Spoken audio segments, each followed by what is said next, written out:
ബിസ്മില്ലാഹിർ റഹ്മാനിർ റഹീം. സൂറത്തുൽ ഇഖ്ലാസിന്റെ നമ്മൾ ഇതുവരെ പറഞ്ഞു വെച്ചിട്ടുള്ള 10 പ്രത്യേകതകൾ. സൂറത്തുൽ ഇഖ്ലാസിന്റെ ഒന്നാമത്തെ പ്രത്യേകത, അത് സ്ഥിരമായി പാരായണം ചെയ്യുന്ന ആൾക്ക് അള്ളാഹു നല്ല രീതിയിലുള്ള പ്രശസ്തി നൽകും, നന്മയിൽ പ്രശസ്തരാവാൻ കഴിയും.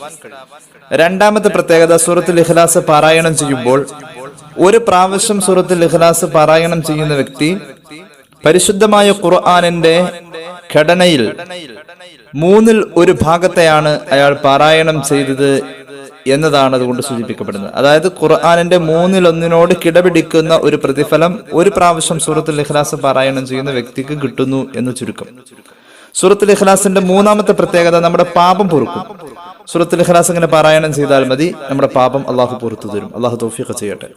സൂറത്തുൽ ഇഖ്ലാസിന്റെ നാം ചർച്ച ചെയ്ത നാലാമത്തെ പ്രത്യേകത, നമ്മുടെ സാമ്പത്തിക ബുദ്ധിമുട്ടുകളൊക്കെ മാറി നമുക്ക് ഐശ്വര്യം വന്നു ചേരാൻ സൂറത്തുൽ ഇഖ്ലാസ് പാരായണം ചെയ്താൽ മതി. സൂറത്തുൽ ഇഖ്ലാസിന്റെ നമ്മൾ ചർച്ച ചെയ്ത അഞ്ചാമത്തെ പ്രത്യേകത, സ്വർഗത്തിലേക്കുള്ള നമ്മുടെ വഴികൾ എളുപ്പമാക്കി അള്ളാഹു തരും. അള്ളാഹു തൗഫീഖ് ചെയ്യട്ടെ. അതായിരുന്നു അഞ്ചാമത്തെ പ്രത്യേകത, നമ്മൾ ചർച്ച ചെയ്തു. സൂറത്തുൽ ഇഖ്ലാസിന്റെ നമ്മൾ ചർച്ച ചെയ്ത ആറാമത്തെ പ്രത്യേകത, നമുക്ക് സൂറത്തുൽ ഇഖ്ലാസ് 10 പതിവായി പാരായണം ചെയ്യുന്ന ആൾക്ക് സ്വർഗത്തിൽ 1 വീട്, അത് 20 ആകുമ്പോൾ 2 വീട്, 30 ആകുമ്പോൾ 3 വീട് എന്ന രീതിയിൽ സൂറത്തുൽ ഇഖ്ലാസിന്റെ പ്രതിഫലത്തെ മുഹമ്മദ് റസൂൽ സല്ലല്ലാഹു അലൈഹി വസല്ലം തങ്ങൾ നമ്മുടെ മുന്നിൽ വർണ്ണിച്ചിട്ടുണ്ട്. അപ്പൊ സ്വർഗത്തിൽ വീട് കിട്ടാൻ വേണ്ടിയിട്ട്, കൊട്ടാരം കിട്ടാൻ വേണ്ടിയിട്ട് സൂറത്തുൽ ഇഖ്ലാസ് നമുക്ക് വഴി തെളിക്കും എന്നതായിരുന്നു ആറാമത്തെ പ്രത്യേകതയായി നമ്മൾ ചർച്ച ചെയ്തത്.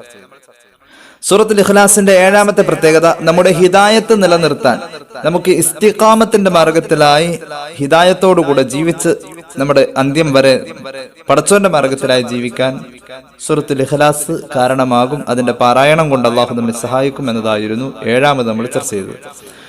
സൂറത്തുൽ ഇഖ്ലാസിന്റെ എട്ടാമത്തെ പ്രത്യേകത നമ്മൾ ചർച്ച ചെയ്തത്, സൂറത്തുൽ ഇഖ്ലാസ് എല്ലാ ദിവസവും 200 പാരായണം ചെയ്ത് പതിവായി പോന്നു കഴിഞ്ഞാൽ 50 വർഷത്തെ പാപങ്ങൾ അള്ളാഹു പൊറുക്കുകയും അതോടൊപ്പം, അതായത് 600 മാസം ഓർ 50 വർഷം, രണ്ടും ഒരു കാലയളവ്. അതോടൊപ്പം ആഖിറത്തിലേക്ക് ധാരാളം നേട്ടങ്ങൾ കിട്ടുന്നു എന്ന ഒരു കാര്യമാണ് എട്ടാമത് നമ്മൾ ചർച്ച ചെയ്തത്. സൂറത്തുൽ ഇഖ്ലാസിന്റെ 9ാമത്തെ പ്രത്യേകത നമ്മൾ ചർച്ച ചെയ്തു. നമ്മുടെ കിടപ്പറയിൽ ഉറങ്ങുന്നതിന് മുന്നെയാണ് സൂറത്തുൽ ഇഖ്ലാസ് 100 പാരായണം ചെയ്യുന്നതെങ്കിൽ അല്ലാഹു റബ്ബുൽ ഇസ്സത്ത് മഹ്ശറയിൽ വെച്ച് വിചാരണയുടെ നേരത്ത് നമ്മുടെ വിചാരണയൊക്കെ എളുപ്പമാക്കി തന്ന് വലതുവശത്തു കൂടി തന്നെ നീ സ്വർഗത്തിലേക്ക് പോയിക്കോ എന്ന ഒരു പ്രഖ്യാപനം നടത്തുന്നത് കിടപ്പറയിൽ 100 വട്ടം സൂറത്തുൽ ഇഖ്ലാസ് പതിവായി പാരായണം ചെയ്യുന്ന ആളുകൾക്കാണ് എന്ന ചർച്ചയാണ് നമ്മൾ സൂറത്തുൽ ഇഖ്ലാസിന്റെ 9ാമത്തെ പ്രത്യേകതയിൽ ചർച്ച ചെയ്തത്. 10ാമത്തെ പ്രത്യേകത, 5 വഖത്തിലും നിസ്കാരശേഷം, ഫർദ് നിസ്കാരശേഷം സൂറത്തുൽ ഇഖ്ലാസ് ഒരാള് പതിവായി പാരായണം ചെയ്ത് പോരുന്ന ശീലമുണ്ടെങ്കിൽ, 10 വീതം ഓരോ വഖത്തിന്റെയും ശേഷം പാരായണം ചെയ്യുന്നുവെങ്കിൽ അല്ലാഹു റബ്ബുൽ ഇസ്സത്ത് ആ മനുഷ്യന് സ്വർഗത്തിലേക്ക് ആധികാരികമായ പ്രവേശനം നൽകും. അതായത് സ്വർഗത്തിന്റെ 8 കവാടത്തിലൂടെയും അവന് പ്രവേശിക്കാൻ യോഗ്യത എന്ന പദവിയിലേക്ക് അല്ലാഹു അവന്റെ വ്യക്തിത്വത്തെ ഉയർത്തുകയാണ് ഉണ്ടായത്. ഇങ്ങനെ 10 കാര്യങ്ങളാണ് നമ്മൾ കഴിഞ്ഞ ക്ലാസ്സിൽ ചർച്ച ചെയ്ത് സംസാരിച്ചത്. അല്ലാഹു നമുക്ക് നാഫിആയ ഇൽമ് തന്ന് അനുഗ്രഹിക്കുമാറാവട്ടെ. നമ്മുടെ 11ാമത്തെ ചർച്ച, അതായത് സൂറത്തുൽ ഇഖ്ലാസിന്റെ 11ാമത്തെ പ്രത്യേകതയിലേക്ക് നമ്മൾ കടന്നു വരികയാണ്. 11ാമത്തെ പ്രത്യേകത എന്താ? 70,000 മലക്കുകൾ നമ്മുടെ മയ്യത്ത് നിസ്കരിക്കാൻ പങ്കെടുക്കും. അല്ലാഹുവേ, നീ ഞങ്ങൾക്ക് തൗഫീഖ് നൽകണേ അല്ലാ. 70,000 മനുഷ്യരല്ല, 70,000 മലക്ക് എന്ന് പറയുമ്പോൾ മഹാന്മാരായ മലക്കുകൾ മയ്യത്ത് നിസ്കാരത്തിൽ പങ്കെടുക്കാൻ കഴിയുക എന്ന ഭാഗ്യം, അത് വളരെ വലിയ ഒരു നേട്ടമാണ്. മലക്കുകൾ പങ്കെടുക്കുന്ന മയ്യത്ത് നിസ്കാരം, അത് 70,000 മലക്കുകൾ ഉണ്ടാവും. ഈ ഒരു പ്രത്യേകത സൂറത്തുൽ ഇഖ്ലാസിന്റെ പാരായണത്തിലൂടെ ഒരാൾക്ക് കിട്ടുകയാണ്. അപ്പൊ 11ാമത്തെ പ്രത്യേകത, 70,000 മലക്കുകൾ മയ്യത്ത് നിസ്കരിക്കാൻ പങ്കുചേരും എന്നുള്ളതാണ്. നോക്കാം ഒരു ഹദീസ്. ഇമാം ബൈഹഖി അവിടുത്തെ ശുഅബിൽ ഈ ഹദീസ് പറയുന്നതായി നമുക്ക് കാണാൻ കഴിയും. മഹാനായ അനസ് ഇബ്നു മാലിക് റളിയല്ലാഹു അൻഹു പറയുന്നു, ഗസവനാ മഅ റസൂലില്ലാഹി സ്വല്ലല്ലാഹു അലൈഹി വസല്ലം ഗസവത തബൂക്ക്. തബൂക്ക് യുദ്ധത്തിന് ഞങ്ങൾ പുറപ്പെട്ടു നബി സല്ലല്ലാഹു അലൈഹി വസല്ലം തങ്ങളുടെ കൂടെ, ഹബീബിന്റെ കൂടെ ഞങ്ങൾ തബൂക്ക് യുദ്ധത്തിന്റെ ദിവസങ്ങൾ കഴിഞ്ഞു കൂടുമ്പോൾ അന്നത്തെ ദിവസം ഒരു സൂര്യോദയം ഞങ്ങളെ അത്ഭുതപ്പെടുത്തി. فطلعت الشمس ذات يوم ونحن بتبوك بنور وشعاع وضياء لم نرها قبل ذلك فيما مضى. മുമ്പൊരിക്കലും ഞങ്ങൾ കണ്ടിട്ടില്ലാത്ത അത്ഭുതത്തിന്റെ അരുണകിരണങ്ങളായി സൂര്യന്റെ പ്രകാശം ഞങ്ങളിലേക്ക് ഉദിച്ചിറങ്ങിയ അന്നത്തെ പ്രഭാതം ഞങ്ങൾ ഓർക്കുകയാണ്. വല്ലാത്ത പ്രകാശം. ആ പ്രകാശത്തിന് എന്തൊക്കെയോ പ്രത്യേകതയുണ്ട്. തബൂക്കിൽ വെച്ച് ഞങ്ങൾ കണ്ട സൂര്യപ്രകാശത്തെയും സൂര്യോദയത്തെയും ഞങ്ങൾ ഓർക്കുകയാണ്. അള്ളാഹുവിന്റെ ഹബീബ് സല്ലല്ലാഹു അലൈഹി വസല്ലമ തങ്ങൾക്ക് ഈ സൂര്യോദയം അത്ഭുതമായിരുന്നു. ഫജഅല റസൂലുള്ളാഹി സ്വല്ലല്ലാഹു അലൈഹി വസല്ലമ യഅജിബു മിൻ ദിയാഇഹാ വനൂരിഹാ. അന്നത്തെ സൂര്യോദയത്തിൽ റസൂലുള്ളാഹി സ്വല്ലല്ലാഹു അലൈഹി വസല്ലമ തങ്ങൾ അത്ഭുതപ്പെട്ടിരുന്നു. ആ സമയമുണ്ടല്ലോ സയ്യിദുനാ ജിബ്രീൽ അലൈഹിസ്സലാം വഹ്യ് പറയാൻ വേണ്ടി തബൂക്കിലേക്ക് വരികയാണ്. ഏതോ ഒരു ആയത്തോ അല്ലെങ്കിൽ എന്തെങ്കിലും ഒരു സംഭവത്തിന് വഹ്യ് പറയാൻ വേണ്ടിയിട്ട് ഹബീബായ നബി സല്ലല്ലാഹു അലൈഹി വസല്ലം തങ്ങളുടെ അടുക്കലേക്ക് സയ്യിദുനാ ജിബ്രീൽ അലൈഹിസ്സലാം ആഗതനായി. അള്ളാഹുവിന്റെ ഹബീബ് സല്ലല്ലാഹു അലൈഹി വസല്ലം തങ്ങൾ ഈ അത്ഭുതത്തെ കുറിച്ച് ജിബ്രീലിനോട് ചോദിക്കുകയാണ്. فقال لجبريل ما للشمس طلعت لها طلعت لها ضياء ونورا وشعاعا لما رها طلعت فيما مضى. ജിബ്രീലെ, മുമ്പൊരിക്കലും സൂര്യൻ ഇതുപോലെ ഉദിച്ചതായും സൂര്യപ്രകാശത്തിന് ഇത്ര കണ്ട് തിളക്കമുള്ളതായൊന്നും എനിക്ക് അനുഭവപ്പെട്ടിട്ടില്ല. എന്താ ഇന്ന് സൂര്യന് പറ്റിയതെന്ന് മുഹമ്മദ് റസൂൽ സല്ലല്ലാഹു അലൈഹി വസല്ലം തങ്ങൾ ചോദിക്കുന്നുണ്ട്. ആ സമയം സയ്യിദുനാ ജിബ്രീൽ അലൈഹിസ്സലാം അല്ലാഹുവിന്റെ ഹബീബിന് കൊടുക്കുന്ന മറുപടി കണ്ടല്ലോ. യാ നബിയല്ലാഹ് മാതൽ യൗമ മുആവിയത്ത് ഇബ്നു അബി മുആവിയത്തൽ ലൈഫി. നബിയെ, ഇന്നത്തെ ദിവസത്തിന്റെ പ്രത്യേകത അറിയുമോ? മഹാനായ മുആവിയത്ത് ഇബ്നു അബു മുആവിയത്തൽ ലൈഫി റളിയല്ലാഹു അൻഹു എന്ന് പറയുന്ന മഹാനായ മനുഷ്യൻ വഫാത്തായ ദിവസമാണ് നബിയെ. അള്ളാഹുവിന്റെ ഹബീബ് സല്ലല്ലാഹു അലൈഹി വസല്ലം തങ്ങൾക്ക് ജിബ്രീൽ ആ മഹാന്റെ മരണത്തെക്കുറിച്ചുള്ള വാർത്ത പറയാം. അള്ളാഹുവിന്റെ ഹബീബ് സല്ലല്ലാഹു അലൈഹി വസല്ലം തങ്ങൾ ഇപ്പോൾ തബൂക്കിലാണ്. ആ ജനാസ അനുഗമനത്തിന് വേണ്ടി അള്ളാഹുവിന്റെ ഹബീബിന് പോകണമെങ്കിൽ ഏറെ ദൂരം താണ്ടേണ്ടതുണ്ട്. ഒരു വലിയ മഹാന്റെ മരണമാണ് ഉണ്ടായിട്ടുള്ളത്. അള്ളാഹുവിന്റെ ഹബീബ് നാട്ടിലായിരുന്നുവെങ്കിൽ അവിടെ എത്തുമായിരുന്നു. എത്തണമെന്ന മോഹമുണ്ട് മുത്തുനബിക്ക്. എത്തണമല്ലോ, ഒരു മഹാന്റെ മരണമല്ലേ. ആ മഹാന്റെ മഹത്വമാണല്ലോ മുഹമ്മദ് റസൂൽ സല്ലല്ലാഹു അലൈഹി വസല്ലം ആ ജനാസ കാണാനും ആ മയ്യിത്ത് നിസ്കാരത്തിൽ പങ്കെടുക്കാനും അവിടെ എത്തുക എന്നത്. ജിബ്രീൽ പറയാണ്, ഇന്നത്തെ സൂര്യപ്രകാശത്തിന്റെ ഈ പ്രത്യേകത മുആവിയത്ത് ഇബ്നു അബി മുആവിയത്തൽ ലൈഫി എന്ന് പറയുന്ന മഹാനായ റളിയല്ലാഹു അൻഹു സ്വഹാബി വഫാത്തായിട്ടുണ്ട് നബിയേ. അതുകൊണ്ടാണ് സൂര്യന്റെ പ്രകാശത്തിന് പോലും തിളക്കമുള്ളത്. അള്ളാഹുവിന്റെ ഹബീബിനോട് ജിബ്രീൽ അലൈഹിസ്സലാം പറയുകയാണ്. അങ്ങനെ അദ്ദേഹം വഫാത്തായതിന്റെ പേരിൽ മഹാനായ മുആവിയത്ത് ഇബ്നു അബി മുആവിയ തങ്ങളുടെ ജനാസ അനുഗമനത്തിന് വേണ്ടി ആകാശത്തിന്റെ സീമകളിൽ നിന്നും 70,000 മലക്കുകൾ ഇറങ്ങി വന്നുകൊണ്ടിരിക്കുന്ന വെളിച്ചമാണ് നബിയെ ഈ സൂര്യന്റെ അരുണകിരണങ്ങളിൽ നാം കാണുന്ന തിളക്കമെന്ന് സയ്യിദുനാ ജിബ്രീൽ. അതുകൊണ്ടാണ് സൂര്യപ്രകാശത്തിന് ഈ തിളക്കം. അത് മലക്കുകളുടെ പ്രകാശത്തിന്റെ തിളക്കമാണ് നബിയെ. ജിബ്രീൽ അലൈഹിസ്സലാത്തു വസ്സലാമിനോട് റസൂലുള്ളാഹി ചോദിക്കുകയാണ്, ബിമദാക യാ ജിബ്രീൽ. ജിബ്രീലെ, മുആവിയത്ത് ഇബ്നു അബി മുആവിയ മഹാനവറുകൾ ഈ പദവി കരസ്ഥമാക്കിയത് എങ്ങനെ? ജിബ്രീൽ അലൈഹിസ്സലാം പറഞ്ഞു, നബിയെ, മഹാനവറുകൾ കാന യുക്സിറു തിലാവത ഖുൽ ഹുവല്ലാഹു അഹദ്. മഹാനവറുകൾ എപ്പോഴും ഖുൽ ഹുവല്ലാഹു അഹദ് അധ്യായം ഇങ്ങനെ പാരായണം ചെയ്യൽ പതിവായിരുന്നു. ഈ ഹദീസ് ഇമാം ബൈഹഖിയുടെ ശുഅബുൽ ഈമാനിലുണ്ട്. നബിയെ, ഈ സ്വഹാബി എപ്പോഴും ഖുൽ ഹുവല്ലാഹു അഹദ് എന്ന അധ്യായം ഇങ്ങനെ പാരായണം ചെയ്തുകൊണ്ടിരിക്കുമായിരുന്നു. ഖായിമൻ വഖാഇദൻ വമാശിഅൻ വആനാ അൽ-ലൈലി വൻ-നഹാർ.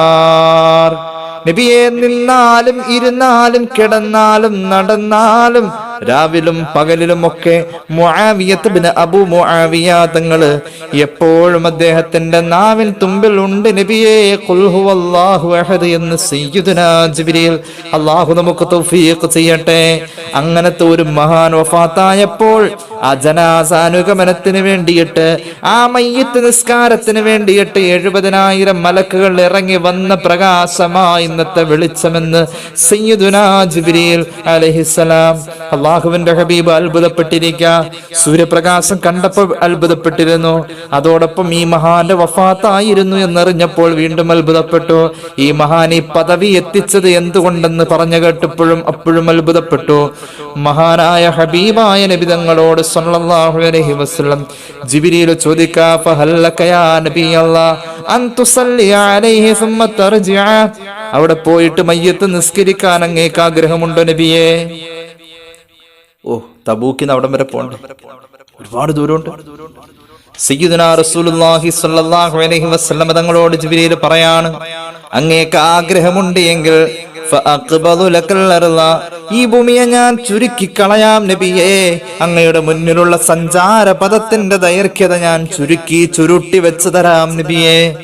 സയ്യിദുനാ ജിബ്രീൽ അലൈഹിസ്സലാം അങ്ങനെ ചുരുക്കി കൊടുത്തു.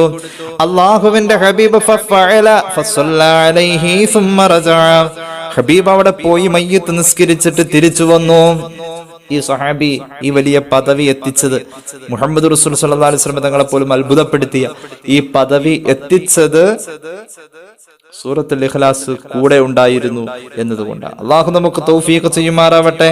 ഇപ്പൊ 11ാമത്തെ പ്രത്യേകത നമ്മുടെ മയ്യത്ത് നിസ്കാരത്തിനായി 70,000 മലക്കുകളെ നമുക്ക് ക്ഷണിച്ചു വരുത്തലാണ് സൂറത്തുൽ ഇഖ്ലാസ്. അള്ളാഹുവേ ഞങ്ങൾക്ക് ആ ഭാഗ്യം തരണേ അല്ലാഹ്. 12ാമത്തെ പ്രത്യേകത, 4 വേദഗ്രന്ഥങ്ങളിലും മികച്ച 3 അധ്യായങ്ങളുടെ കൂട്ടത്തിലുള്ള അധ്യായമാണ് സൂറത്തുൽ ഇഖ്ലാസ്. 12ാമത്തെ പ്രത്യേകത, 4 വേദഗ്രന്ഥങ്ങൾ, തൗറാത്ത്, ഇഞ്ചീല്, സബൂർ, ഖുർആൻ. ഈ 4 വേദഗ്രന്ഥങ്ങളിൽ ഏറ്റവും മികച്ചു നിൽക്കുന്ന 3 അധ്യായങ്ങളുണ്ട്. ഒന്ന് ഫലക്ക്, ഒന്ന് നാസ്, ഒന്ന് സൂറത്തുൽ ഇഖ്ലാസ്.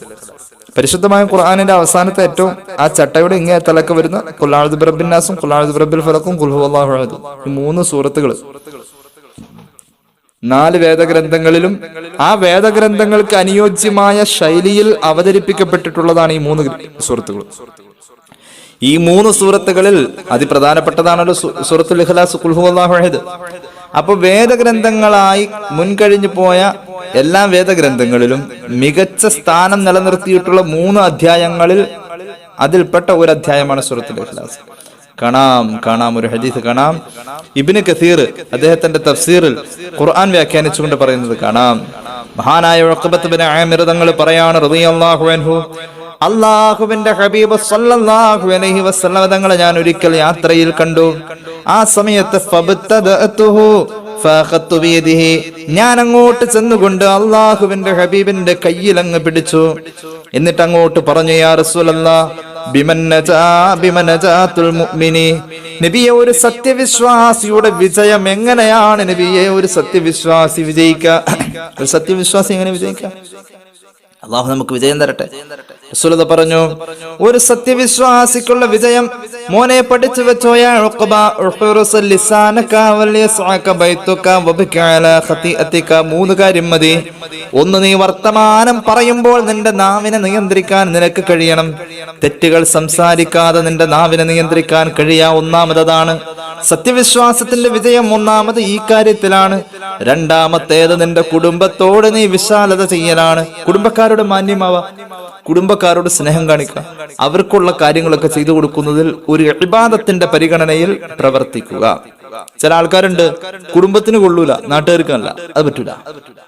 രണ്ടാമത്തേത് കുടുംബത്തോട് വിശാലത കാണിക്കലാണ്. മൂന്നാമത്തേത് നിന്റെ കഴിഞ്ഞു പോയ പാപങ്ങളെ കുറിച്ച് നീ ഓർത്ത് കരയലാണ്. ഈ 3 കാര്യങ്ങൾ, ഇതാണ് ഒരു മുഅ്മിനിന്റെ 2 ലോകത്തെയും രക്ഷയെന്ന് മുഹമ്മദ് മുസ്തഫ സ്വല്ലല്ലാഹു അലൈഹി വസല്ലം അല്ലാഹുവിന്റെ ഹബീബിന്റെ സ്വഹാബി ഉഖബത്ത് ബിൻ ആമിർ തങ്ങൾ പറയാണ്, പിന്നെ കുറെ നാൾ കഴിഞ്ഞപ്പോൾ അല്ലാഹുവിന്റെ ഹബീബ് എന്നെ കണ്ടു. ആ സമയത്ത് അവിടുന്ന് എന്റെ നേർക്ക് ഇങ്ങോട്ട് മുന്നിട്ട് വന്നു. എന്നിട്ട് എന്റെ കയ്യിൽ പിടിച്ചു. മുമ്പ് എങ്ങനെയായിരുന്നു? ഞാൻ അങ്ങോട്ട് ചെന്ന് അവിടുത്തെ കൈ പിടിക്കായിരുന്നു. കുറെ നാളുകൾക്ക് ശേഷം എന്നെ കണ്ടു ഇങ്ങോട്ട് വന്നിട്ട് എന്റെ കയ്യിനങ്ങ് റസൂലുള്ളാഹി സ്വല്ലല്ലാഹു അലൈഹി വസല്ലം തങ്ങൾ പിടിച്ചു. എന്നിട്ട് പറഞ്ഞു, യാ ഉഖബ, മോനെ, അലാ ഉഅല്ലിമുക ഖൈറ 3 സുവരിൻ ഉൻസിലത് ഫി തൗറാത്തി വൽ ഇൻജീൽ വസ്സബൂരി വൽ ഖുർആനിൽ അലീം.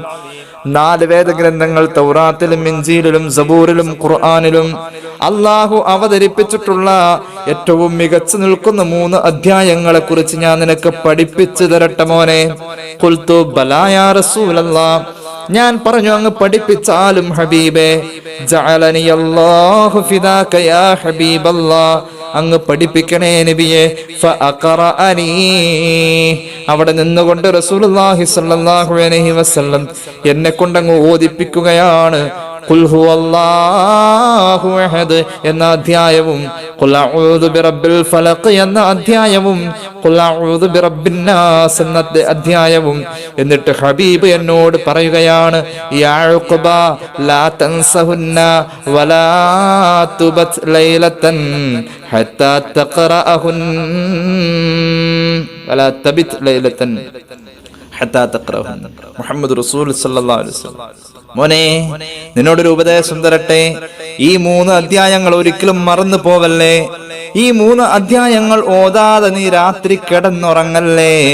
മഹാനായ ഉഖബ തങ്ങൾ പറയാണ്, ഫമാൻ നസീതുഹുന്ന മുൻദു ഖാല ലാ തൻസഹുന്ന, മറക്കല്ലേ എന്ന് പറഞ്ഞല്ലോ നബി തങ്ങൾ സല്ലല്ലാഹു അലൈഹി വസല്ലം. അതിനുശേഷം ഞാൻ മറന്നിട്ടില്ലത്, ഞാനിതിങ്ങനെ ചൊല്ലിക്കൊണ്ടേയിരുന്നു. ഞാൻ ഈ 3 അധ്യായങ്ങളും എന്റെ കിടപ്പറയിലെ കൂട്ടുകാരനാക്കി. ഈ 3 അധ്യായം പാരായണം ചെയ്യാത്ത ഒരു ദിവസവും എനിക്ക് കടന്നു പോയിട്ടില്ല. അത്രത്തോളം ഈ 3 അധ്യായങ്ങളെ, ഖുർആനും സബൂറും ഇഞ്ചീലും തൗറാത്തും ഏറ്റവും മികച്ച രീതിയിൽ അവതരിപ്പിച്ചിട്ടുള്ള ഈ 3 അധ്യായങ്ങൾ എന്റെ ജീവിതത്തിന്റെ കൂട്ടുകാരനായി മാറി. അല്ലാഹു നമുക്ക് തൗഫീഖ് ചെയ്യട്ടെ. അപ്പൊ അതാണ് 4 വേദങ്ങളിലും മികച്ച 3 അധ്യായങ്ങളായി അവതരിപ്പിക്കപ്പെട്ടതിലൊരു അധ്യായമാണ് സൂറത്തുൽ ഇഖ്ലാസ്. അതാണ് 12ാമത്തെ പ്രത്യേകത. സൂറത്തുൽ ഇഖ്ലാസിന്റെ 13ാമത്തെ പ്രത്യേകത, ഒരാള് മരിച്ചു കഴിഞ്ഞാൽ ആ മരിച്ച ആളുടെ ആഖിറത്തിലെ രക്ഷയ്ക്ക് വേണ്ടി ജീവിച്ചിരിക്കുന്നവർ പല അമലുകളും ചെയ്തു കൊടുക്കാറുണ്ട്. അങ്ങനെ ചെയ്യണോ വേണ്ടെന്നാണ് കുറെ ആളുകൾ ചോദിക്കുന്നത്. അങ്ങനെ ചെയ്യണമെന്നാണ് മുഹമ്മദ് റസൂൽ സല്ലല്ലാഹു അലൈഹി വസല്ലം പഠിപ്പിച്ചത്. മഹാനായ സഅദ് റളിയല്ലാഹു അൻഹു അബൂദാവൂദിലുണ്ട് ഹദീസ്. സഅദ് ധാരാളം ഹദീസും ആയത്തുകളൊക്കെ സംബന്ധമായിട്ടുണ്ട്. നമുക്കത് ഇപ്പം അത് പറയേണ്ട കാര്യമില്ലാത്തതുകൊണ്ട് ഞാൻ ആ ഭാഗത്തേക്ക് വരുന്നില്ല. എന്നാലും ഞാൻ സ്വാഭാവികമായതിനെ കുറിച്ചൊന്ന് ആലോചിക്കും. സഅദ് റളിയല്ലാഹു അൻഹുവിന്റെ ഉമ്മ മരിച്ചപ്പോൾ ഹബീബായ നബി തങ്ങളുടെ അടുക്കൽ സല്ലല്ലാഹു അലൈഹി വസല്ലം വന്നുകൊണ്ട് സഅദ് റളിയല്ലാഹു അൻഹു വന്നിട്ട് പറയുന്നുണ്ട്, നബിയെ, സഅദിന്റെ ഉമ്മ വഫാത്തായി. സല്ലല്ലാഹു അലൈഹി മുഹമ്മദ് സല്ലല്ലാഹു അലൈഹി വസല്ലം. അതുകൊണ്ട് ഹബീബേ, മരിച്ചുപോയ എന്റെ ഉമ്മാക്ക് വേണ്ടിയിട്ട് ഞാൻ എന്ത് ചെയ്യണമെന്ന് ചോദിച്ചപ്പോൾ അള്ളാഹുവിന്റെ ഹബീബ് പറഞ്ഞത്, മോനെ, നീ ഒരു കിണർ കുഴിച്ച് വെള്ളം ദാനം ചെയ്യ്. അങ്ങനെ മഹാനവറുകൾ പോയിട്ട് ജനവാസ മേഖലയിൽ പോയി ഒരു കിണർ കുഴിച്ചിട്ട് ഹാദാലി ഉമ്മി സഅദ്, ഇത് സഅദിന്റെ ഉമ്മയുടെ പേർക്കാണെന്ന് പറഞ്ഞ് ദാനം ചെയ്തതായി അബൂദാവൂദിന്റെ ഹദീസിൽ സുനനിൽ നമുക്ക് ഹദീസ് കാണാൻ കഴിയും. അപ്പൊ മരണപ്പെട്ടവർക്ക് വേണ്ടിയിട്ട് നമ്മൾ പ്രാർത്ഥിക്കാറുണ്ട്, അവർക്ക് വേണ്ടി ഹദിയ ചെയ്യാറുണ്ട്, അവർക്ക് വേണ്ടി ഖുർആൻ ഓതിയിട്ട് അതിന്റെ പ്രതിഫലം ഹദിയ ചെയ്യാറുണ്ട്, അങ്ങനെയൊക്കെ ചെയ്യാറുണ്ട്. അങ്ങനെയെങ്കിൽ മരിച്ചോടത്തെ സാധാരണ നമ്മൾ കാണാറുണ്ട് 70,000 ദിക്ർ ചൊല്ലല്. അതിന് മഹാന്മാര് പറയുന്നത് അതാഖത്തു സുഗറ എന്നാണ്. ആ മരിച്ച ആളുടെ നരകമോചനത്തിന് ജീവിച്ചിരിക്കുന്നവർ ചെയ്യുന്ന സാധ്യമായ കാര്യങ്ങളിൽ ഏറ്റവും ചെറുത് എന്നാണ് അതിനർത്ഥം. 70,000 ദിക്ർ. അതിന്റെ വലുതുണ്ട്. ആ വലുത് അതാഖത്തുൽ കുബറ എന്ന് പറയുന്ന വലുത് മഹാനായ ശൈഖുന കാളമ്പാടി ഉസ്താദിനെ ഇത് പറയുമ്പോൾ ഞാൻ ഓർത്തു പോവാ. അള്ളാഹു അവിടുത്തെ ഖബർ സ്വർഗമാക്കട്ടെ. സ്വഹീഹുൽ ബുഖാരിയുടെ ക്ലാസ്സിൽ ജാമിഅ നൂരിയയിൽ വെച്ച് ഞങ്ങൾക്ക് അവിടുന്ന് പഠിപ്പിച്ചു തന്ന ഒരു മഹത്തായ സന്ദേശമാണിത്. സൂറത്തുൽ ഇഖ്ലാസ് 13ാമത്തെ പ്രത്യേകത ഇതാണ്, ഒരാൾ മരണപ്പെട്ടാൽ 1,00,000 പ്രാവശ്യം സൂറത്തുൽ ഇഖ്ലാസ് ഖുൽ ഹുവല്ലാഹു അഹദ് അധ്യായം ഓതി ആ മരണപ്പെട്ട വ്യക്തിക്ക് വേണ്ടിയിട്ട് നമ്മൾ ഹദിയ ചെയ്താൽ അയാളുടെ പരലോകം രക്ഷപ്പെടുമെന്നാണ് മഹാന്മാരായ തസവുഫിന്റെ പണ്ഡിതന്മാർ പഠിപ്പിച്ചത്. അപ്പോൾ 13ാമത്തെ പ്രത്യേകത അതാണ്. ഇനി 14ാമത്തെ പ്രത്യേകത പെട്ടെന്ന് പറഞ്ഞ് ഞാൻ അവസാനിപ്പിക്കുകയാണ്. 14ാമത്തെ പ്രത്യേകത നമ്മൾ നേരത്തെ പറഞ്ഞു പോയ ഒരു കാര്യമാണ്. ഉറങ്ങാൻ നേരം കിടപ്പറയിൽ വെച്ചുകൊണ്ട് നമ്മൾ 100 പ്രാവശ്യം 100 പ്രാവശ്യം സൂറത്തുൽ ഇഖ്ലാസ് ഓതണമെന്ന് പറഞ്ഞിരുന്നു.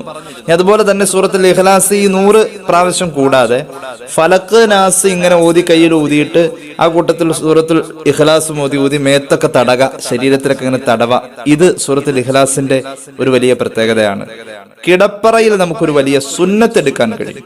മുഹമ്മദ് റസൂൽ സല്ലല്ലാഹു അലൈഹി വസല്ലം തങ്ങളുടെ അവസാന സമയത്ത് ആയിഷ റളിയല്ലാഹു അൻഹയാണ് അത് ഓതിക്കൊടുത്തത്. കാരണം അത്രത്തോളം ജീവിതത്തിൽ ഈ സുന്നത്ത് അവിടുത്തെ കൂടെ ഉണ്ടായിരുന്നു. ഏത് സുന്നത്ത്? നമ്മൾ ഉറങ്ങുന്നതിന് മുമ്പ് കൈ ഇങ്ങനെ പിടിച്ചിട്ട് ഒരു പ്രാവശ്യം ഖുൽ അഊദു ബിറബ്ബിൽ ഫലഖ്, ഖുൽ ഹുവല്ലാഹു അഹദ്, രണ്ടാമത് ഖുൽ അഊദു ബിറബ്ബിൽ ഫലഖ്, പിന്നെ ഖുൽ അഊദു ബിറബ്ബിൻ നാസ്. ഈ മൂന്നെണ്ണം ഓരോ പ്രാവശ്യം ഊതിയിട്ട് ശരീരം മുഴുവനും നമ്മൾ തടവണം. എന്നിട്ട് വീണ്ടും കൈ പിടിക്കണം. എന്നിട്ട് ഒരു ഖുൽ ഹുവല്ലാഹു അഹദ്, ഒരു ഫലഖ്, ഒരു നാസ്, അത്ര ഊതിയിട്ട് ശരീരം മുഴുവൻ തടവണം. ദുസ്വപ്നങ്ങൾ കാണാതിരിക്കാൻ, ഉറക്കത്തിലെ ഞെട്ടൽ ഒഴിവാക്കാൻ, പേടിപ്പെടുത്തുന്ന രംഗങ്ങൾ ഒഴിവാക്കാൻ. ഉറക്കത്തിലാണ് മരണമെങ്കിൽ നമുക്ക് നന്നായി മരിക്കാം. ഈ വലിയ സുന്നത്ത് കാരണമാകും. മുഹമ്മദ് റസൂൽ സല്ലല്ലാഹു അലൈഹി വസല്ലം തങ്ങൾ അവസാന സമയത്ത് ഇത് ചെയ്യാൻ കൈ പൊക്കാൻ പറ്റാത്ത അവസ്ഥയായിരുന്നു. എന്നിട്ട് ആയിഷ ബീവി ഇങ്ങനെ കക്ഷത്തിന്റെ ഇടയിലൂടെ കൈയിട്ട് കൊടുത്തിട്ട് ആയിഷ ബീവി ഊതി ആയിഷ ബീവിയുടെ കയ്യിൽ ഊതുമായിരുന്നു. എന്നിട്ട് കൈ തടവാൻ നേരം ഓർത്തു, പടച്ചോനെ എന്റെ കൈയിനേക്കാളും നല്ലത് ബർക്കത്ത് മുഹമ്മദ് റസൂൽ സല്ലല്ലാഹു അലൈഹി വസല്ലം തങ്ങളുടെ കൈ തന്നെയല്ലേ, ഹബീബിന്റെ കൈ കൊണ്ട് തന്നെ അവിടുത്തെ ശരീരത്തെ ആയിഷ ബീവി തടവി കൊടുത്തു. അപ്പൊ അത്രത്തോളം അവസാന സമയത്ത് പോലും ഈ സുന്നത്ത് ഒഴിവാക്കിയിട്ടില്ല. സൂറത്തുൽ ഇഖ്ലാസിന്റെ 14ാമത്തെ പ്രത്യേകത, ഉറങ്ങാൻ നേരം നമുക്ക് നടപ്പാക്കാൻ കഴിയുന്ന ഏറ്റവും വലിയ സുന്നത്താണ് കിടപ്പറയിൽ ഈ 3 സൂറത്തുകളും ഓതിക്കൊണ്ടുള്ള ഈ രീതി. നമുക്ക് ഹദീസിലേക്ക് കടന്നു വരാം. സ്വഹീഹുൽ ബുഖാരിയിലുണ്ട് ഇത് സംബന്ധമായിട്ട് ധാരാളം ഹദീസുകൾ. അൻ ആയിഷ റളിയല്ലാഹു അൻഹാ അന്ന നബിയ സല്ലല്ലാഹു അലൈഹി വസല്ലം كان إذا آوى إلى فراشه كل ليلة جمع كفيه ثم نفس فيهما فقرأ فيهما قل هو الله أحد وقل أعوذ برب الفلق وقل أعوذ برب الناس ثم يمسح بهما ما استطاع من جسده يبدأ بهما على رأسه ووجهه وما قبل من جسده يفعل ذلك 3 مرات. തലയിൽ നിന്ന് തുടങ്ങി മുഖത്തിലൂടെ ശരീരത്തിന്റെ എല്ലാ ഭാഗത്തിലേക്കും കൈകൊണ്ടിങ്ങനെ തടുകത്തലോടി മന്ത്രിച്ചൂതുമായിരുന്നു കയ്യിലേക്ക് മുഹമ്മദ് റസൂൽ സ്വല്ലല്ലാഹു അലൈഹി വസല്ലം. എന്നിട്ട് ഇങ്ങനെ തലോടുമായിരുന്നു. ഈ 3 അധ്യായങ്ങളെന്ന് സയ്യിദത്തുനാ ആയിഷ റളിയല്ലാഹു അൻഹാ ബുഖാരിയിലുണ്ട് ഹദീസ്. അവസാന സമയത്ത് പോലും ഇത് ഒഴിവാക്കിയിട്ടില്ല.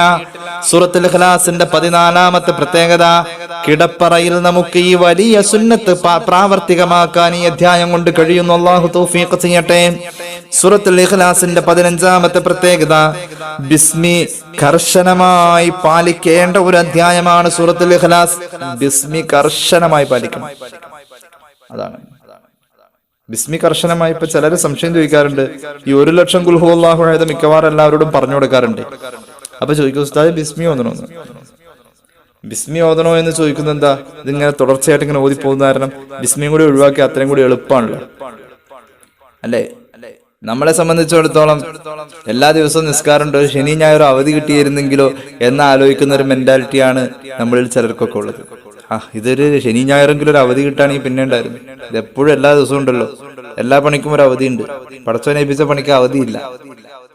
ആ അവധി വലിയ അവധിയുണ്ട്. ഇലാ അജലിൻ മുസമ്മ. ഓരോരുത്തർക്ക് അവധിയുടെ സമയം വരെ പിന്തിക്കും അല്ലാഹു.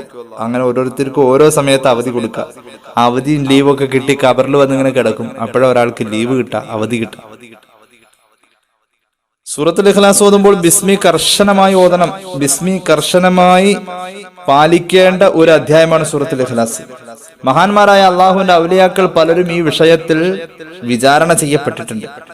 ചില സ്വാലിഹീങ്ങൾ അവരുടെ ഉറക്കത്തിൽ സ്വപ്നം കണ്ടു അത്രേ. മഹാന്മാരായ പല പണ്ഡിതന്മാരും ചരിത്രകാരന്മാരും ഇത് ഉദ്ധരിക്കുന്നുണ്ട്. സ്വപ്നം കണ്ടത് 100 മാടപ്രാവുകളെ. എവിടത്തെ മാടപ്രാവ്? മക്കയിൽ ചെന്നാൽ നമുക്ക് ധാരാളം പ്രാവുകളെ കാണാൻ കഴിയും. ഇവിടുന്ന് കുറെ ആളുകൾ ഹജ്ജിനും ഉംറക്കൊക്കെ പോകുമ്പോൾ അവിടുത്തെ പ്രാവുകൾക്ക് കൊടുക്കാൻ ഗോതമ്പൊക്കെ കൊണ്ടുപോകാറുണ്ട്. നല്ല കാര്യം തന്നെ. നമ്മൾ അവിടെ കാണുന്ന ആ പ്രാവുകൾ ഒരു മഹാൻ സ്വപ്നത്തിൽ കാണാണ്. ഈ സ്വപ്നത്തിൽ കണ്ടിരിക്കുന്ന ഈ പ്രാവുകൾക്കൊന്നും തലയില്ല. തലയൊക്കെ മുറിച്ചു കളഞ്ഞിട്ടുള്ള ഈ പ്രാവുകളാണ്. മക്കത്തെ പ്രാവുകളാണ്, പക്ഷെ തലയില്ല. മക്കയിൽ എന്ന സൂചന മക്കിയായ ഈ അധ്യായത്തെ കുറിച്ചാണ്. ഏതധ്യായം? സൂറത്തുൽ ഇഖ്ലാസ് മക്കയിൽ അവതരിച്ചു എന്ന് പറഞ്ഞ ഹിജ്റയുടെ മുമ്പ്. ആ മഹാൻ ഉറക്കത്തിൽ നിന്നും ചാടി എഴുന്നേറ്റു. ആ സ്വപ്നത്തെ കുറിച്ചാണ് നൽകപ്പെട്ട വ്യാഖ്യാനം. فقال له لعلك قرأت سورة الإخلاص 100 مرة بلا تسمية. കിടപ്പറയിൽ 100 എണ്ണം ഓതണമെന്ന് നമ്മൾ പറഞ്ഞിരുന്നു സൂറത്തുൽ ഇഖ്ലാസ്, അല്ലേ? കിടപ്പറയിൽ 100 എണ്ണം ഓതിയപ്പോൾ ഈ മഹാൻ ബിസ്മി ചൊല്ലൽ ഒഴിവാക്കിയിട്ടാ ഓതിയത്. ഈ സ്വപ്നത്തിന്റെ വ്യാഖ്യാനം അങ്ങനെയാ പറഞ്ഞത്. ഓ മഹാനവറുകളെ, താങ്കൾ ഉറങ്ങുന്നതിന് മുമ്പ് കിടപ്പറയിൽ 100 പ്രാവശ്യം സൂറത്തുൽ ഇഖ്ലാസ് പാരായണം ചെയ്തില്ല ഹദീസിലൊക്കെ പറഞ്ഞതനുസരിച്ച്? എന്നാൽ ആ 100 പ്രാവശ്യം അങ്ങ് ബിസ്മി ഒഴിവാക്കിയിട്ടുണ്ട്. അതുകൊണ്ടാണ് ഈ സ്വപ്നം ഇങ്ങനെ അവതരിപ്പിക്കപ്പെട്ടത്. സ്വപ്നം മൂമിനായ മനുഷ്യന്റെ വഹയിന് 46 അംശമായി ഇറങ്ങിയതാണെന്ന് മുഹമ്മദ് റസൂൽ സല്ലല്ലാഹു അലൈഹി മുഹമ്മദ് സല്ലല്ലാഹു അലൈഹി വസല്ലം ആ മഹാൻ പറഞ്ഞു, സദഖത്ത. ഈ സ്വപ്ന വ്യാഖ്യാനം പറഞ്ഞു കൊടുത്ത പണ്ഡിതനോട് പറഞ്ഞു, അങ്ങ് പറഞ്ഞത് സത്യമാണ്, ഞാൻ ബിസ്മി ഒഴിവാക്കിയിരുന്നു. അപ്പൊ എളുപ്പം കാണാൻ നിൽക്കണ്ട, ബിസ്മി കർശനമായി പാലിക്കേണ്ട ഒരു അധ്യായമാണ് സൂറത്തുൽ ഇഖ്ലാസ്. 15ാമത്തെ പ്രത്യേകത അതാണെങ്കിൽ 16ാമത്തെ പ്രത്യേകത കേട്ടോ. 16ാമത്തെ പ്രത്യേകത, ഒരു ദിവസം നമുക്ക് പാപം ചെയ്യാൻ കഴിയൂല. സൂറത്തുൽ ഇഖ്ലാസ് എല്ലാ ദിവസവും സുബഹി കഴിഞ്ഞിട്ട് 11 പ്രാവശ്യം പാരായണം ചെയ്താൽ അല്ലാഹു തൗഫീഖ് ചെയ്യട്ടെ. അലി റളിയല്ലാഹു അൻഹു പറയുന്നു, أنه قال من قرأ قل هو الله أحد بعد صلاة الفجر 11 مرة لم يلحقه ذنب يومئذ. ഒരാൾ എല്ലാ ദിവസവും സുബഹി കഴിഞ്ഞിട്ട് 11 പ്രാവശ്യം സൂറത്തുൽ ഇഖ്ലാസ് പാരായണം ചെയ്യുന്നുവെങ്കിൽ അന്നത്തെ ദിവസം അവന്റെ അടുക്കൽ നിന്നും ഒരു പാപവും ഉണ്ടാവൂല. അന്നത്തെ ദിവസം അവന് ഒരു തെറ്റും സ്പർശിക്കൂല. മാത്രവുമല്ല, ശൈത്വാൻ എത്ര പരിശ്രമിച്ചാലും ശരി, സുബഹി കഴിഞ്ഞിട്ട് 11 ഇഖ്ലാസ് ഓതുന്ന മനുഷ്യന് അള്ളാഹു തെറ്റ് ചെയ്യാത്ത കവചം നൽകുമെന്ന് സയ്യിദുനാ അലി മഹാനായ ഇമാം ഇസ്മാഇലുൽ ഹഖൽ ബറൂസവി തങ്ങൾ റൂഹുൽ ബയാനിൽ തഫ്സീർ രേഖപ്പെടുത്തുന്നതായി കാണാം. അല്ലാഹു തൗഫീഖ് ചെയ്യുമാറാവട്ടെ. അപ്പൊ ശൈത്താൻ പരിശ്രമിച്ചാൽ പോലും ഒരു മനുഷ്യന് തെറ്റ് ചെയ്യാൻ പറ്റാത്ത അവസ്ഥയിൽ അള്ളാഹു രക്ഷാകവചം നൽകി സുരക്ഷിതത്വം, പാപ സുരക്ഷിതത്വം അള്ളാഹു നൽകും. 11 വട്ടം സുബഹി കഴിഞ്ഞ് ഈ അധ്യായം പാരായണം ചെയ്താൽ സൂറത്തുൽ ഇഖ്ലാസിന്റെ 16ാമത്തെ പ്രത്യേകത അതാണെങ്കിൽ സൂറത്തുൽ ഇഖ്ലാസിന്റെ 17ാമത്തെ പ്രത്യേകത കേട്ടോ. ഹബീബിന്റെ സദസ്സിൽ ഒരു സഹാബി വന്നിട്ട് പറയുന്നുണ്ട്, നബിയെ, എനിക്ക് ഒരുപാട് തെറ്റുകൾ സംഭവിച്ചതാ, അതുകൊണ്ട് എന്റെ റബ്ബിനോട് എനിക്ക് അടുക്കാൻ കഴിയുന്നില്ല, അത്രയും തെറ്റ് എന്റെ അടുത്തുനിന്ന് വന്നുപോയി. എന്റെ മനസ്സിന് തൃപ്തി വരണം നബിയെ, എനിക്ക് റബ്ബിനോടൊന്ന് അടുക്കണം. അള്ളാഹു നമുക്ക് തൗഫീഖ് ചെയ്യട്ടെ. അള്ളാഹുവിനോട് അടുക്കാൻ എന്തെങ്കിലും ഒരു എളുപ്പ വഴി ചോദിച്ചപ്പോൾ റസൂലുള്ളാഹി പറഞ്ഞു, മോനെ, സൂറത്തുൽ ഇഖ്ലാസ് നീ വർദ്ധിപ്പിച്ചോ, അത് തന്നെ മതി. സൂറത്തുൽ ഇഖ്ലാസ് വർദ്ധിപ്പിച്ചോ. ഒരുപാട് തെറ്റ് ചെയ്തു പോയി എന്ന കുറ്റബോധമുണ്ടെങ്കിൽ ഹബീബ സ്വഹാബിയോട് പറയാണ്, 1000 വട്ടം നീ ഒരു ദിവസം സൂറത്തുൽ ഇഖ്ലാസ് ഓതുന്ന ശീലമുണ്ട് എങ്കിൽ നിനക്ക് നരകത്തിന്റെ സഖർ എന്ന് പറയുന്ന തട്ടിൽ നിന്നും, സഖർ എന്ന നരകത്തിന്റെ വലിയ ഗഹരങ്ങളിൽ നിന്നും നിനക്ക് അല്ലാഹു കാവൽ നൽകുമെന്ന് മുഹമ്മദ് മുസ്തഫ. മാത്രവുമല്ല, എല്ലാ ദിവസവും 1000 പ്രാവശ്യം സൂറത്തുൽ ഇഖ്ലാസ് പാരായണം ചെയ്യുന്ന വ്യക്തി അയാൾ മരിച്ച് സ്വർഗത്തിലെത്തുമെങ്കിൽ ആ സ്വർഗത്തിലെത്തുമ്പോൾ അയാൾ പാർക്കേണ്ട കൊട്ടാരത്തെ ഇവിടെ നിന്ന് തന്നെ അള്ളാഹു സ്വപ്നത്തിൽ കാണിച്ചു കൊടുക്കുമെന്ന് നബിയുനാ റസൂലുള്ളാഹി മഹാനായ അനസ് ബിൻ മാലിക് തങ്ങളാണ് ഈ ഹദീസ് നമുക്ക് പറഞ്ഞു തരുന്നത്. അതായത് 1000 പ്രാവശ്യം ഒരു ദിവസം സൂറത്തുൽ ഇഖ്ലാസ് പാരായണം ചെയ്യുന്ന വ്യക്തി നരകത്തിൽ നിന്നും രക്ഷപ്പെട്ട് സ്വർഗത്തിൽ അവൻ എത്തേണ്ട അവന്റെ കൊട്ടാരത്തെ ഭൂമിയിൽ വെച്ച് തന്നെ പല പ്രാവശ്യം സ്വപ്നത്തിൽ കാണുന്ന അധ്യായം സൂറത്തുൽ ഇഖ്ലാസ് അത് 1000 വട്ടമാണെന്ന് മുഹമ്മദ് റസൂൽ സല്ലല്ലാഹു അലൈഹി മുഹമ്മദ് സല്ലല്ലാഹു അലൈഹി വസല്ലം. അല്ലാഹു തൗഫീഖ് ചെയ്യുമാറാവട്ടെ.